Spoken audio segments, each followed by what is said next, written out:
Tout commence dans la ville paisible de Kumamoto sous le soleil couchant des années 70. Un jeune garçon nommé Eiichiro observe le monde avec une curiosité singulière. Pour lui, les feuilles de papier blanc ne sont pas de simples objets, mais des portails vers l'infini. À l'âge de 4 ans, il prend une décision qui changera le cours de sa vie entière. Il apprend que les adultes doivent travailler dans des bureaux sombres et porter des costumes austères. Refusant ce destin monotone, il jure de devenir un créateur de manga professionnel. Ses premières inspirations naissent devant l'écran de la télévision familiale. Il découvre Vicky le Viking, une œuvre qui sème en lui les graines de la piraterie. Pourquoi y a-t-il si peu d'histoires de pirates dans le monde du manga, se demande-t-il souvent. Il commence à remplir ses cahiers d'écoliers avec des navires aux voiles imposantes. Le dessin devient son langage, bien avant qu'il ne sache parfaitement écrire. Ses professeurs remarquent vite ce talent brut qui dépasse les gribouillis ordinaires. Pendant que ses camarades jouent au football, Oda reste seul avec ses personnages imaginaires. Il imagine des mondes où la mer n'a pas de fin et où l'aventure attend à chaque vague. Son père, un employé de bureau passionné de peinture à l'huile, influence indirectement sa vision artistique. Oda observe la texture de la peinture et la manière dont les couleurs fusionnent entre elles. Mais pour lui, la couleur n'est rien sans la force du trait noir. Il s'exerce sans relâche à tracer des lignes parfaites, imitant les maîtres du Shonen Jump. Akira Toriyama devient son idole absolue, redéfinissant sa perception de l'action. « Je dessinerai des scènes encore plus dynamiques que celle-ci », se promet-il secrètement. Les étés à Kumamoto passent, rythmés par le cri des cigales et le grattement des plumes sur le papier. À l'école primaire, ces histoires commencent à circuler entre les mains des autres élèves. Voir le sourire sur leur visage lui procure une satisfaction qu'aucune note scolaire ne peut égaler. C'est à ce moment précis qu'il comprend le véritable pouvoir d'un conteur. Il commence à étudier l'anatomie et la perspective de manière autodidacte. Parfois, il dessine jusqu'à ce que ses yeux brûlent et que sa main tremble de fatigue. Sa mère s'inquiète de son obsession, mais Oda refuse d'éteindre sa lampe de bureau. Chaque erreur de dessin est vécue comme un défi personnel qu'il doit surmonter. Il commence à créer des personnages hybrides, mélangeant des animaux et des guerriers légendaires. L'idée d'un trésor ultime caché au bout du monde commence à hanter ses pensées. Au collège, Oda rejoint le club de football pour satisfaire les attentes sociales de son entourage. Pourtant, même sur le terrain, son esprit vagabonde vers de nouvelles planches de manga. Il décide qu'il ne perdra plus son temps à faire semblant d'aimer autre chose. Il commence à envoyer ses premières créations à des magazines locaux à Kumamoto. L'attente d'une réponse devient une torture quotidienne pour le jeune artiste. Les premiers refus arrivent, froids et impersonnels, sous forme de lettres types. Loin de se décourager, Oda analyse chaque critique pour améliorer son style. Il se fixe un objectif fou, gagner le prestigieux prix Tezuka avant la fin du lycée. Il s'isole complètement du monde extérieur pour entamer son premier véritable projet sérieux. Mais alors qu'il trace les premières lignes de son œuvre, une ombre de doute plane sur son avenir. Un appel téléphonique inattendu va soudainement tout remettre en question. Sera-t-il capable de prouver sa valeur avant que les pressions de l'âge adulte ne l'étouffent ? Le poids des attentes sociales ne pesait rien face à l'appel dévorant de la planche à dessin. À 17 ans, Oda ne voyait plus ses cahiers d'école comme des outils d'apprentissage, mais comme des terrains de jeu pour ses personnages. Chaque trait de plume était une déclaration de guerre contre l'ordinaire. Il se plongeait dans les classiques du western, cherchant une étincelle de nouveauté dans les vieux déserts américains. C'est dans ce mélange de cultures qu'est né le concept de sa première œuvre majeure, Wanted. Le jeune lycéen passait ses nuits blanches à peaufiner chaque ombre, chaque mouvement de ses hors-la-loi. L'échéance du concours Tezuka approchait et avec elle le stress de l'inconnu. Il dessinait avec une ferveur qui effrayait parfois ses propres parents. Pour lui, gagner ce prix n'était pas une option, c'était une nécessité vitale. Enfin, il scella l'enveloppe contenant son destin et l'envoya vers les bureaux de la Shueisha à Tokyo. Les semaines qui suivirent furent un supplice de silence et de doute. Puis la nouvelle tomba comme un coup de tonnerre. Il avait remporté la 2e place. À seulement 17 ans, son nom figurait aux côtés des futures légendes de l'industrie. Ce succès précoce lui donna la validation dont il avait besoin pour défier les conseils de prudence de ses professeurs.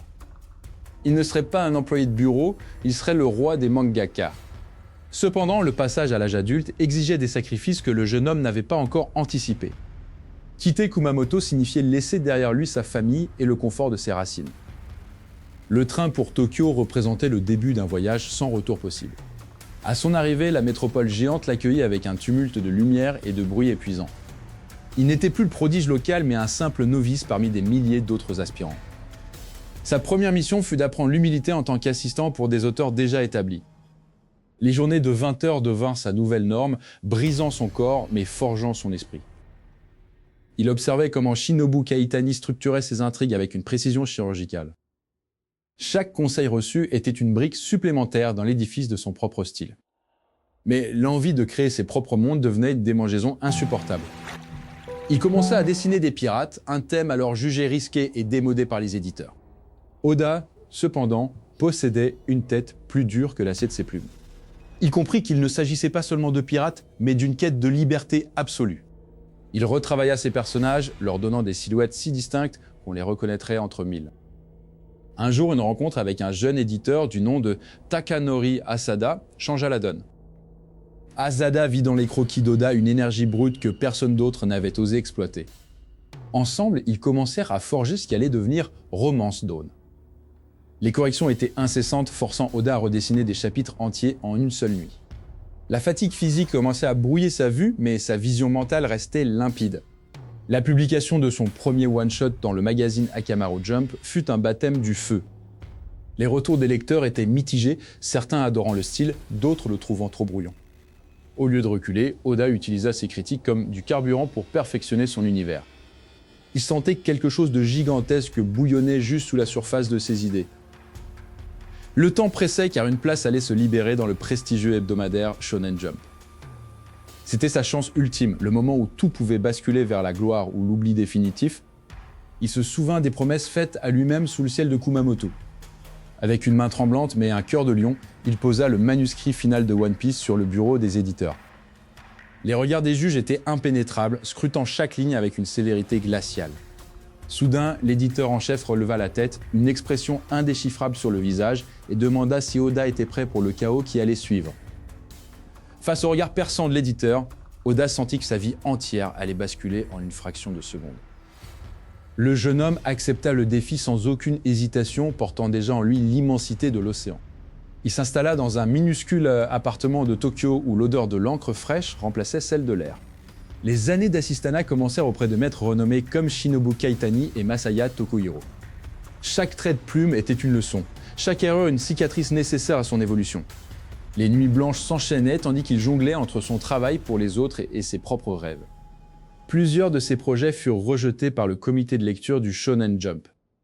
Pourtant, il refusait de lisser son style pour plaire aux tendances éphémères du moment.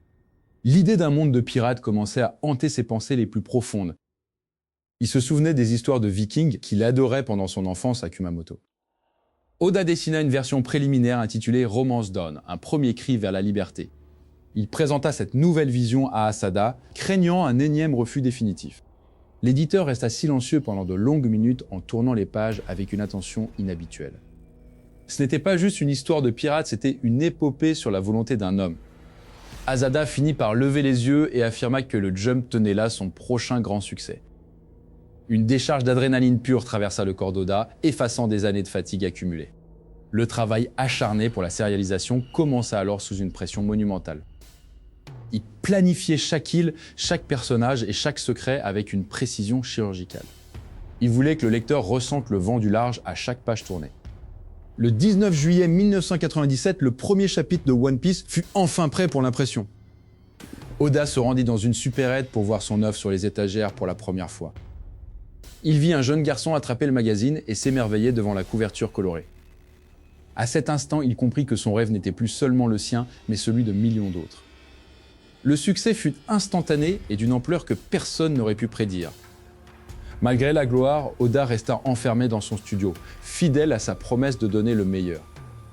Ses anciens maîtres le regardaient désormais comme un égal, un prodige ayant trouvé sa propre voie.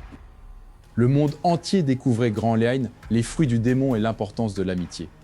Oda avait réussi à capturer l'essence même de l'aventure humaine dans quelques cases de papier.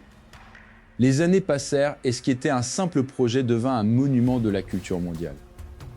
Il n'oublia jamais ses racines à Kumamoto, là où tout avait commencé avec un simple dessin. Son histoire prouvait qu'avec assez de passion, un enfant de province peut conquérir le monde. Chaque chapitre était une lettre d'amour adressée à ceux qui osent encore rêver. La tempête des débuts avait laissé place à une mer calme et infinie de possibilités. One Piece n'était plus seulement un manga, c'était un héritage vivant pour les générations futures. Oda remercia intérieurement tous ceux qui l'avaient soutenu dans l'ombre pendant les moments de doute. Le voyage continuait, car pour un créateur comme lui, l'horizon n'a jamais de fin. Les conflits de jeunesse s'étaient apaisés, laissant place à la sagesse d'un roi sans couronne. Le monde se souviendrait de lui comme de l'homme qui a dessiné l'impossible. Dans le silence de son atelier, il entendait encore le rire de ses personnages l'encourager. L'aube d'un génie s'était transformée en un soleil éternel qui ne se coucherait jamais sur son œuvre.